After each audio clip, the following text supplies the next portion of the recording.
Hello everyone, कैसे हैं आप लोग। आज हम लोग यूज ऑफ देयर का इंट्रोगेटिव सेंटेंस बहुत ध्यान से समझेंगे। इसके पहले हमने आपको यूज ऑफ देयर में अफर्मेटिव नेगेटिव बहुत अच्छे से बताया। अफर्मेटिव में दो रूल के माध्यम से हमने समझाया। रूल में एक बार रिवीजन करा देता हूँ आपका। रूल फर्स्ट मैंने आपको बताया, जब किसी व्यक्ति या वस्तु का कहीं होना या ना होना पाया जाए तो ऐसे वाक्यों में कर्ता ग्रुप में देयर का प्रयोग करते हैं। ठीक, जैसे राम है तो देयर इज राम, एक किताब है देयर इज अ बुक, एक राजा था देयर वाज अ किंग, कुछ बच्चे होंगे there will be some children. तो इस तरह से आपने किया। रूल 2 के माध्यम से मैंने दिया आपको, जब किसी वाक्य में स्थान पहले प्रकट हो, कोई भी वाक्य हो स्थान पहले ही आ जाए, तो ऐसे वाक्यों में भी हम कर्ता ग्रुप में देयर का प्रयोग करते हैं। आसमान में, कक्षा में, बगीचे में, सड़क पर, दुकान पर, स्टेशन पर, घर में, कमरे में, तो स्थान पहले आ जाएगा इस तरह से। तो ऐसे वाक्य में भी हम देयर का प्रयोग करेंगे। कैसे? हमने आपको एग्जाम्पल में मात्र बहुत ज़्यादा दिया था। तो जैसे आसमान में 2 पक्षियां हैं या 10 पक्षियां हैं या ढेर सारे पक्षियां हैं, तो पक्षियां कहाँ हैं? आसमान में, स्थान पहले आ रहा है। तो देयर आर सम बर्ड्स या there are 10 birds, there are 25 birds, या जितने भी पक्षी हैं आप लिख सकते हो। सो देयर आर लगा करके उसके बाद इन द स्काई लास्ट में कर देना होगा। So there are 10 birds in the sky. Okay. सड़क पर कुछ गाड़ियां हैं तो देयर आर सम व्हीकल्स या there are some vans on the road. Okay. मेरे जेब में 10 रुपया है, क्या होगा? There is 10 rupee in my pocket, इस कलम में स्याही है, there is ink in this pen. ठीक, तो आपने क्या देखा कि वाक्य के प्रारंभ में ही स्थान का पहले होना पाया जाएगा। तो ऐसे वाक्य में कर्ता ग्रुप में देयर का प्रयोग करेंगे। अब हम चूंकि इंट्रोगेटिव माध्यम से समझते हैं, तो इंट्रोगेटिव का रूल फर्स्ट यदि हम बताना चाहें तो आप पहले से जान चुके हैं कि इंट्रोगेटिव 2 ही रूल हो सकते हैं। जब पहला होता है वाक्य के शुरू में क्या शब्द आते हैं, और दूसरा है वाक्य के बीच में कोई प्रश्नसूचक शब्द आते हैं। पहला आपको समझाना है। देखिए, सबसे पहले हेल्पिंग वर्ब करना होगा, फिर सब्जेक्ट, उस सब्जेक्ट के बाद नॉट, उसके बाद प्लेस, ताकि चीजें लिख देंगे आप। वाक्य देखिए लिखा है, हिंदी में मैंने लिख दिया आपको। जब वाक्य के शुरू में क्या शब्द आए, तो शब्द आए तो सहायक क्रिया को सबसे पहले लिखते हैं। अब कौन सी सहायक क्रिया, इसमें आपको पता होना चाहिए। प्रेजेंट टेंस रहेगा तो इज और आर लगाते हैं। अब सिंगुलर होगा तो इज के साथ आ रही, तो आपको पता ही है। पास्ट टेंस होने पर, ओके, लास्ट में था थी हो जाने पर, यही पास्ट टेंस है, तो सिंगुलर के साथ हम वाज लगाते हैं, प्लूरल के साथ वर लगाते हैं। फ्यूचर टेंस होने पर, वाक्य बीच अंत में होगा, होगी, होंगे आने पर, सो देयर के बाद हमें विल भी लगा देना है। ओके। तो जब वाक्य शुरू में ही क्या शब्द आ जाएगा तो वही सहायक क्रिया पहले करना होगा हमको। हम सेंटेंस के माध्यम से अच्छे समझा रहे हैं। एग्जांपल से देखते हैं। क्या कक्षा में विद्यार्थी नहीं है? यदि क्या मैं छिपा दूं तो आप देखिए, कक्षा में विद्यार्थी नहीं है, तो कहाँ विद्यार्थी नहीं है? कक्षा में, स्थान पहले आ गया। स्थान का पहले आना ही देयर का प्रयोग है, बस और कुछ नहीं है। अब क्या शब्द पहले आ गया तो वही सहायक क्रिया पहले कर देंगे। हम बनाते कैसे हैं? यदि हम इसको भी हटा दें तब कैसे करेंगे?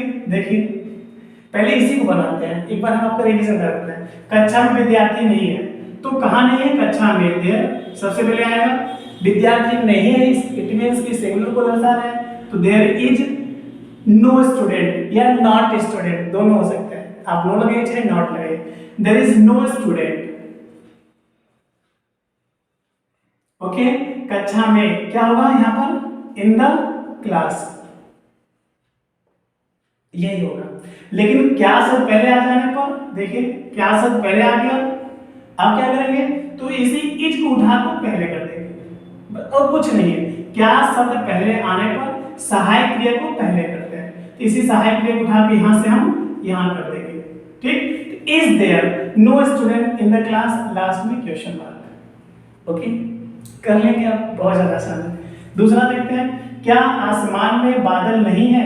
अब देखिए सेम वही चीज यदि हम समझाना चाहे आपको, तो क्या शब्द पहले आने पर क्या करते हैं? वही सहायक क्रिया पहले करते हैं। यदि हम क्या हटा दें तो आसमान में, स्थान पहले आ गया, लेकिन बादल नहीं है, पहले हमें इसे करना है। तो बादल नहीं है, क्या होगा? There is no cloud. There is no cloud मतलब बादल नहीं है। कहां नहीं है? आसमान में। In the sky, in the sky. Okay ना। अब यहां पर देखिए क्या शब्द हम पहले लगा दे रहे हैं। यहाँ पर क्या शब्द पहले आ गया? अब ये जो इज है, ये इज उठा के हम पहले कर देंगे, हो जाएगा। चलिए करते हैं। Is there no cloud in the sky. Okay, last में क्वेश्चन मार्क हिंदी में भी लगता है और ये इंग्लिश में भी लगा देंगे। आ रहा समझ में?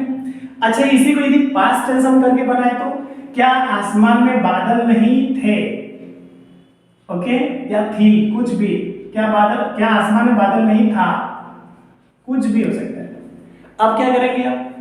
तो था शब्द आ जाने पर ये दर्शा रहा है कि ये पास्ट टेंस है, तो पास्ट में वाज और वर लगाते हैं। हमें ये देखना है कि बादल आसमान में जो बादल है वो सिंगुलर है या प्लूरल है।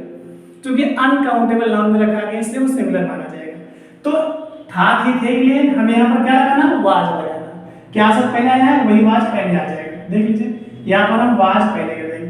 Was there no cloud in the sky. Okay, पकड़ पा रहे हैं आप? यदि अंत में होगा, होंगी, होंगे आ जाए, हम अगले सेंटेंस में मतलब समझाते हैं चीज। देखते हैं, क्या सड़क पर एक भी कार नहीं है? आप समझिएगा, एक भी कार नहीं है तो सिंगुलर दर्शा ही रहा है, पहले से पता चल रहा है कि एक भी नहीं है मतलब एक वचन है। तो क्या शब्द पहले आ जाने पर क्या करेंगे? सहायक के पहले कर देंगे। तो वही इज देयर कार नहीं है, इज देयर नो कार। अब देखिए, एक भी और नहीं, सिर्फ नो लगा देंगे तो एक भी नहीं हो जाएगा। ओके ना? आप यदि एक भी नहीं के स्थान पर नो नहीं लगाना चाहते हैं तो आप लगा सकते हैं नॉट, नहीं शब्द के लिए नॉट, और एक भी कार, तो यहां पर आपको एनी कार लिखना पड़ेगा। ओके, एक भी के लिए एनी भी होता है और एक भी नहीं शब्द के लिए, मतलब इसके और इसके शब्द के लिए आप सिर्फ नो लगा दीजिए। यहाँ पर नो, ये आपको नॉट एनी नहीं लिखना पड़ेगा, सिर्फ नो लिख देने से ही नॉट एनी नहीं लिखना होगा। ठीक है ना? आपकी मर्जी, चाहे आप नॉट एनी करिए या सिर्फ नो कर दीजिए। Is there no car? ठीक, आप कहा सड़क पर, अब यदि स्थिर है वो कार तब तो ऑन लगाना है, गति कर रही है तो अपॉन लगाना है। तो नहीं है इट मींस तो स्थिरता को दर्शा रहा है, तो क्या हो जाएगा? On the road, ROAD। क्या शब्द पहले आने पर? देखिए, हिंदी वाक्य में भी क्वेश्चन मार्क लगता है और इंग्लिश में भी लगा देंगे। ओके, समझ पा रहे हैं आप? अब इसी को हम फ्यूचर करते हैं, क्योंकि पास्ट आपने देखा, फ्यूचर करते हैं। देखते हैं कैसे। क्या सड़क पर एक भी कार नहीं होगी? दिख रहा है ना आपको अच्छे से? आप कैसे बनाएंगे? और होंगी आ गया, इट मींस ये फ्यूचर को दर्शा रहा है, तब कैसे बनाएंगे? तो देखते हैं। अब फ्यूचर टेंस होने पर विल भी लगता है इसमें, तो वही विल पहले आ जाएगा। बहुत ध्यान से देखिएगा, सिर्फ विल को पहले कर देंगे, विल देयर नॉट, उसके बाद बी, यहां पर बी रहेगा। विल और बी लगाते हैं ना, रूल ये है कि क्या सब पहले आना है, सिर्फ विल को पहले करेंगे, बी वहीं पर रहेगा। नॉट के बाद बी लगता था पहले भी, और अभी भी नॉट के बाद ही बी लगेगा। ओके, ठीक। अगला सेंटेंस देखते हैं। क्या दुकान पर एक भी ग्राहक नहीं है? अब ध्यान समझिएगा, क्या दुकान पर देखा जाए तो स्थान पहले आया ही है, ग्राहक नहीं है, एक भी ग्राहक नहीं है, पहले हम इसको बनाएंगे। ओके ना? तो कैसे बनाएंगे? क्या शब्द पहले आ गया? एक भी ग्राहक नहीं है, इसका मतलब सिंगुलर है। अच्छा, कुछ दुकानदार है, मान लो कुछ ग्राहक है, तब यहाँ पर हम कुछ लगा देते हैं, कुछ नया करने के लिए। क्या दुकान पर कुछ ग्राहक नहीं है? तो अब कुछ मतलब एक से अधिक को दर्शा रहा है, तो क्या शब्द पहले आने पर हमें आर करना पड़ेगा। आर देयर, कुछ के लिए क्या होगा? अब नहीं शब्द आने पर कर्ता के बाद नॉट। रूल देखिए, helping verb subject plus not. Helping verb subject there है, क्योंकि देयर का प्रयोग इसमें देयर लगाएंगे, उसके बाद नहीं शब्द के लिए not. So are there not, are there not. Not या नो दोनों लगा सकते हैं, दोनों में से कोई एक लगा सकते हैं। ठीक, कुछ ग्राहक, कुछ के लिए क्या होगा? सम, ग्राहक के लिए कस्टमर, CUSTOMER, कस्टमर। अब दुकान पर स्थान बचना है, लिख दीजिए क्या होगा दुकान पर के लिए? एट लगाते हैं, एट द शॉप, लास्ट में क्वेश्चन मार्क। समझ पा रहे हैं हम? क्या शब्द पहले आया? सहायक के पहले हो गई। आर क्यों लग गया? क्योंकि कुछ ग्राहक की बात हो रही है, अब एक से अधिक है तभी तो कुछ शब्द आया। ओके, अब नहीं शब्द आने पर कर्ता के बाद नॉट, या नो, आपकी मर्जी, नॉट या no. So are there not या no some customers at the shop भी होता है। ओके, आगे देखते हैं, क्या तुम्हारे जेब में पैसे नहीं है? इसको देखते हैं कैसे।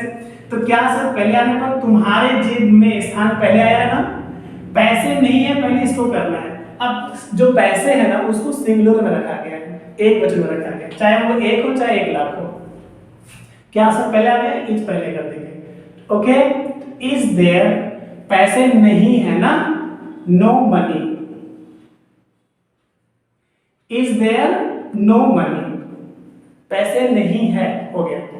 कहा, तुम्हारे जेब में, यही है ना, तुम्हारे जेब में स्थान बचा, तो लिख दीजिए लास्ट में क्या होगा, in your pocket, POCKET, last में क्वेश्चन मार्क लग जाएगा। ओके, क्या तुम्हारे जेब में पैसे नहीं थे, तो यहाँ पर वाज लग जाएगा, बस, मतलब ये पास्ट टेंस होने पर यहाँ पर ये भी वाज लग जाएगा। क्या तुम्हारे जेब में पैसे नहीं होंगे, फ्यूचर टेंस होने पर, तो ये विल यहाँ पर आ जाएगा, विल देयर नॉट बी या नो, नो। अब यदि हम यहाँ पर नो लगाएंगे तो नो पहले आएगा, ठीक, लगा के देख लेते हैं, इस वाले लगा के देखते हैं, क्या उस कलम में स्याही नहीं होगा या होगी, होगा, कुछ भी कर लीजिए आप यहाँ पर, ठीक, क्या उस कलम में स्याही नहीं होगा। अब बनाते हैं इसको, सबसे पहले विल आएगा, क्यों, चूंकि होगा फ्यूचर दर्शा रहा है, क्या सब पहले आ गया, साइकिल पहले आती है, so will there, will there. आप समझिएगा, नॉट बी करें या आप बी के बाद नो लगा दीजिए, आपकी मर्जी, दोनों सही, बहुत बड़ी बात है। मतलब यदि हमको नो लगाना है तो बी के बाद हम लगा सकते हैं, और नॉट लगाना है तो बी के पहले लगेगा, आपकी मर्जी, जैसे आप समझ पाए। So will there not B.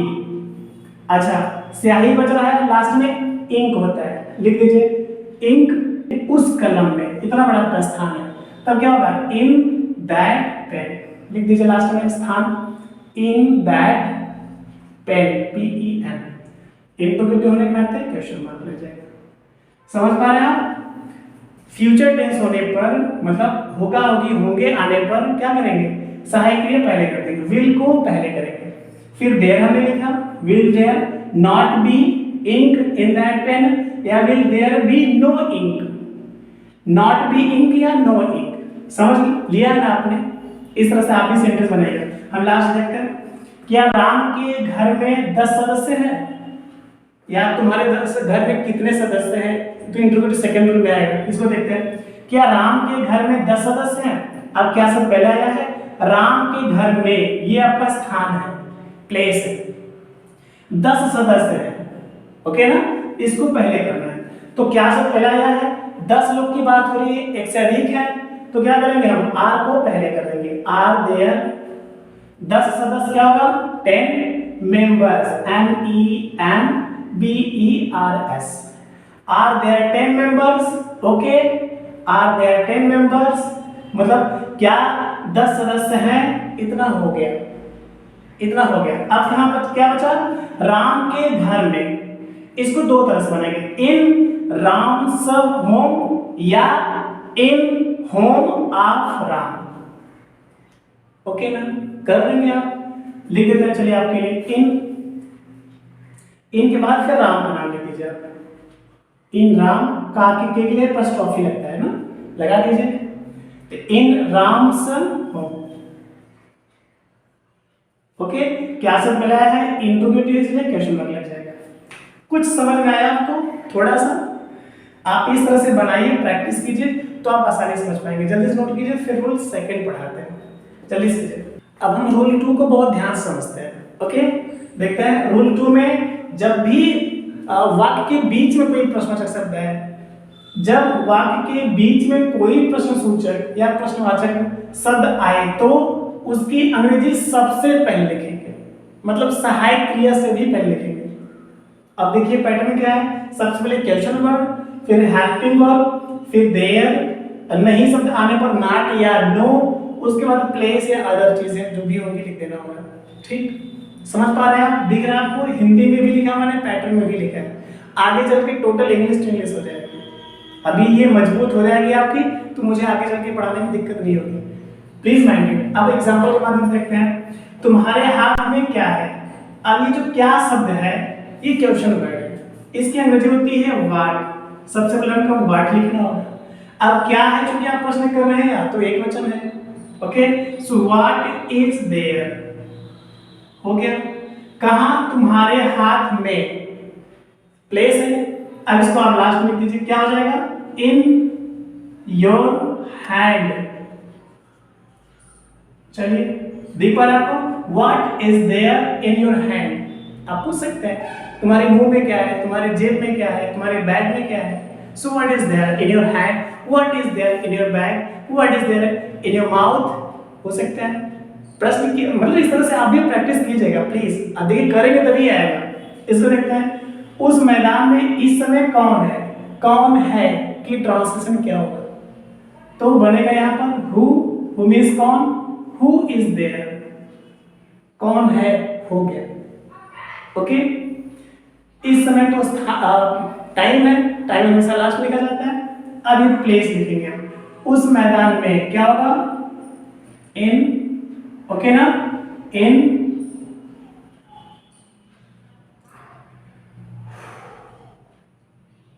So who is there in, इनके बाद फिर उस स्पेलिंग लिखिएगा, in that field. Who is there in that field, इस समय के लिए एट दिस टाइम होता है, और बहुत पहले आप जान चुके हैं, लिख दीजिए लास्ट में क्वेश्चन मार्क। पढ़िए इसको कैसे पढ़ते हैं, who is there in that field at this time. Okay, इसको जितना बड़ा आप बना सकते हैं आप बनाइए अपने मन से। उसके छत पर किसका भाई था। अब किसका भाई था से यदि कोई आपसे पूछे तो क्या बताएंगे, तो इस किसका भाई था की अंग्रेजी होगा, सबसे पहले किसका भाई लिखेंगे आप। हम आपको बताए थे, बहुत पहले ही बता चुके हैं, हुज मींस किसका किसकी होता है, इसके साथ नाउन मतलब इसके बाद वाला जो शब्द होगा वो साथ में लिखा जाएगा जब भी ट्रांसलेशन करेंगे, तो हुज ब्रदर साथ में लिखा जाएगा। ओके, हुज ब्रदर, उसके बाद था थे थी आने पे क्या करेंगे, पास्ट टेंस है, क्योंकि आप प्रश्न कर रहे हैं इसलिए सिंगुलर है। Whose brother was there. Okay, whose brother was there, किसका भाई था, इसका ट्रांसलेशन हो गया। अब क्या बच रहा है, उसके छत पर, यही ना, तो क्या होगा, पहले से बताया जा चुका है, ऑन हिज रूफ, लास्ट में क्वेश्चन मार्क, उसके छत पर, ऑन हिज रूफ। उसके लिए हर भी हो सकता है, यहाँ ये स्त्री को भी दर्शा रहा है, यहाँ चूंकि जेंडर क्लियर नहीं है। ओके ना, आगे देखते हैं, आसमान में कौन से पक्षी है। अब कौन से पक्षी है कि ट्रांसलेशन पहले करेंगे, कोई आपसे पूछ ले क्या बताएंगे, विच बर्ड इज देयर, कौन से पक्षी हो जाएगा, बनाते हैं। विच मींस कौन सा कौन से, और कौन सा कौन से मतलब विच के साथ भी नाउन आता है। How many, how much, whose और विच, चार ऐसे वर्ड हैं जिनके साथ इनके बाद वाला जो भी शब्द होगा उसको साथ में अंग्रेजी लिखेंगे, तो कौन से पक्षी साथ में लिखा जाएगा, विच बर्ड। ओके ना, विच बर्ड साथ में लिखा जाएगा, विच बर्ड। अब एक वचन है इसलिए इज, देयर लगा देंगे इसके बाद, क्योंकि देयर का प्रयोग है ही है, सो विच बर्ड इज देयर, एक कौन सी पक्षी है हो गया। आसमान में, यही बचा आपका, क्या करेंगे, इन द स्काई। दिख रहा है आपको अच्छे से, समझ पा रहे हैं आप, मतलब प्रश्न करेंगे आप तो क्वेश्चन वर्ड को पहले ही लिखना होगा आपको, ठीक ना, उसके बाद सहायक क्रिया, फिर देयर का प्रयोग है, देख लीजिए ना, यहाँ पर क्वेश्चन वर्ड, हेल्पिंग वर्ड, देखिए हेल्पिंग वर्ड है, फिर देयर लगा दिया आपने, नहीं शब्द होता है तो हम यहाँ पर नॉट लगाते हैं, नहीं है तो आगे प्लेस लिख दीजिए, प्लेस लिख दिया मैंने। इसको देखते हैं, रोहन की आंखों में दया क्यों नहीं है। लोग पूछते हैं कि उस प्रिंसिपल की आंख में कोई दया नहीं है यार, वो तुम इतने जल्लाद क्यों, तो कैसे बनेगा देखते हैं, रोहन की आंखों में, ये आपका स्थान है, प्लेस है ना, दया क्यों नहीं है कि ट्रांसलेशन पहले करेंगे, कैसे करेंगे देखते हैं ध्यान से। क्योंकि अंग्रेजी क्या होगी बता सकते हैं आप, वाई, वाई, चूंकि दया, दया का एक वचन है इसलिए इज, वाई इज देयर, नहीं शब्द आने पर देयर के बाद नॉट या नो, नॉट या नो आपकी मर्जी कुछ भी लगा दीजिए, हमने यहाँ पर नो लगाया, सो वाई इज देयर नो, दया का क्या होगा, मर्सी, MERCY या कंपैशन वाली दया होता है, so why is there no mercy, मतलब दया क्यों नहीं है हो गया। दया क्यों नहीं है, हो गया। Why is there no mercy. अब रोहन की आंख में क्या होगा, तो इन, देखिए यहां पर दिख रहा है आपको, इन रोहन्स आइज या in the eyes of Rohan. इसे भी दो प्रकार से बता सकते हैं। क्या लिखेंगे आप, यदि आप मुझसे कहेंगे मैं लिखूंगा इन रोहन्स आइज, इन रोहन का नाम लिख दीजिए, उसके बाद एपोस्ट्रोफी एस हो गया ताकि कि अब आंखों के लिए आइज कर दीजिए यहां पर, लास्ट में क्वेश्चन मार्क। ओके, समझ पा रहे हैं आप, ये था प्रेजेंट में, ये था पास्ट में। आप फ्यूचर में भी देख लेते हैं, तुम्हारे विद्यालय में कितने अध्यापक होंगे। अब तुम्हारे विद्यालय में, ये तो प्लेस है, स्थान है, कितने अध्यापक होंगे ये आपसे पूछा जा रहा है। ओके ना, ये भी आपका देयर का ही प्रयोग है। सिर्फ कितने अध्यापक होंगे, कितने बच्चे थे, कितने लोग थे, गब्बर पूछा ना कितने आदमी थे, उसी प्रकार से है। तो कितने आदमी थे, ट्रांसलेशन क्या होगा, सोचा आप कभी आपने, इस तरह से बनाएंगे। तो कितने अध्यापक होंगे, सबसे पहले हाउ मेनी, हमने हाउ मेनी क्यों लिखा, क्योंकि अध्यापक हम गिन सकते हैं, यदि नहीं गिन सकते थे तो हाउ मच लगाना होता है। ओके, क्योंकि हाउ मेनी हाउ मच दोनों में से कितना कितनी होता है।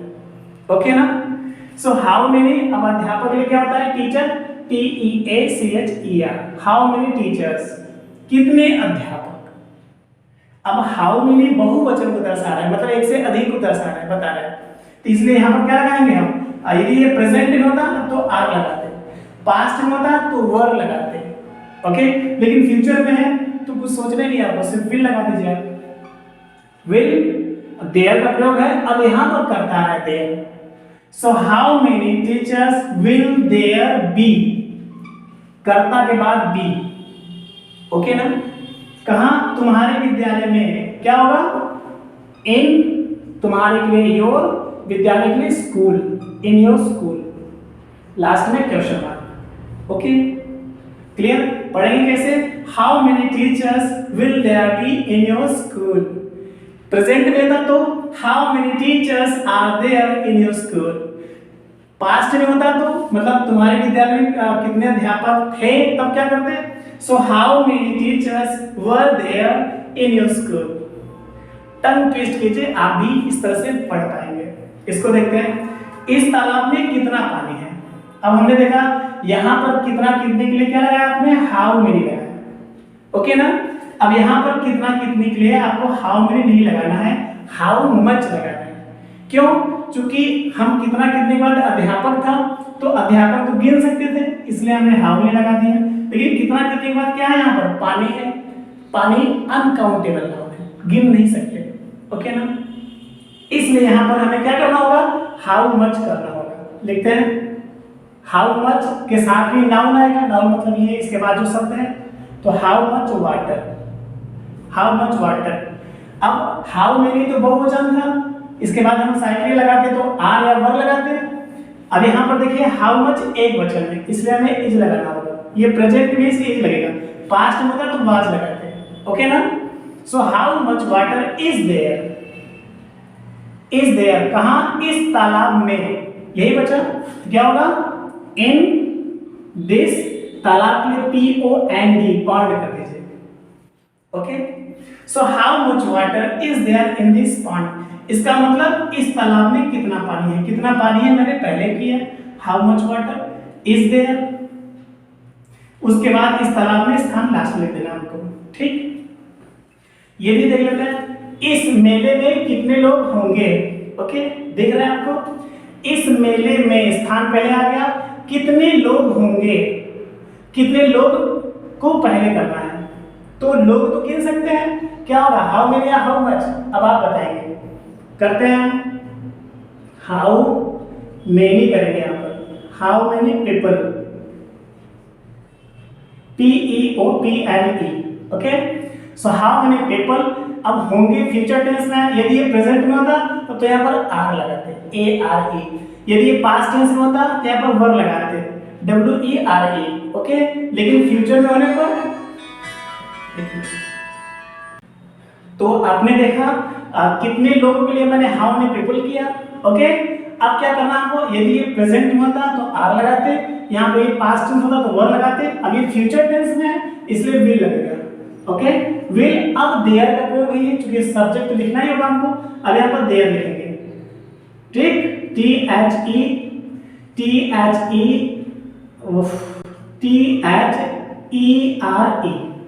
देयर। अब इस मेले में, ओके ना, अब प्लेस आपको लास्ट में लिख देना होगा, तो लिख दीजिए यहाँ पर in this FAIR fair last में। तो कितने लोग होंगे मैंने पहले किया, how many people will there be, be यहाँ पर छूट गया था, यहाँ पर बी लिख देते हैं, उसके बाद रहेगा आपका place in this fair FAIR। Okay, so how many people will there be in this fair. आया समझ में? आपने क्या देखा, कितने लोग होंगे, पहले मैंने किया how many people will there be, इतना बड़ा है इसका ट्रांसलेशन, कितने लोग होंगे, इतना बड़ा, यहाँ तक है। अब इस मेले में तो इन दिस फेयर कर दिया अपने लास्ट में। ठीक, इसको देखते हैं, एक और है, आई होप कि आ भी जाएगा इस पद तक। उस सभा में, इन दैट मीटिंग लास्ट में रहेगा, कितने सदस्य थे। अब कितने सदस्य थे पहले करेंगे, हाउ मेनी, हाउ मेनी। अब सदस्य के लिए क्या होता है, member, MEMBERS, how many members. Okay, अब समझिए लास्ट में क्या है, थे, इसका मतलब पास्ट टेंस है। हाउ मेनी बहुवचन को दर्शा रहा है, तो क्या लगाएंगे, यहाँ पर वर कर देंगे, WERE। Okay, how many members were, there का प्रयोग है इसलिए हमको कर्ता देयर लिखना पड़ेगा हमको। ठीक, so how many members were there, इसका मतलब कितने सदस्य थे, हो गया। ठीक, अब क्या बचा, उस सभा में, अब यही आपको लिखना होगा, यहाँ पर लिख देते हैं इन दैट मीटिंग, MEETING, दिख रहा है ना आपको। ठीक, लास्ट में क्वेश्चन होगा, how many members were there in that meeting. Okay, अब आप इस तरह से सेंटेंस सेल्फ बनाइए, प्रैक्टिस कीजिए। आप हमें कमेंट में भी बताइए कोई प्रॉब्लम हो रही है तो हम आगे, क्योंकि अगला जो यूज पढ़ाने वाला है बहुत ज्यादा इंटरेस्टिंग है, बहुत ध्यान से समझना होगा। इसके पहले की कुछ चीजें यदि नहीं समझ में आई है तो बैक जा करके आप पूरा वीडियो बहुत अच्छे से देख लीजिए please. Wish you very all the best.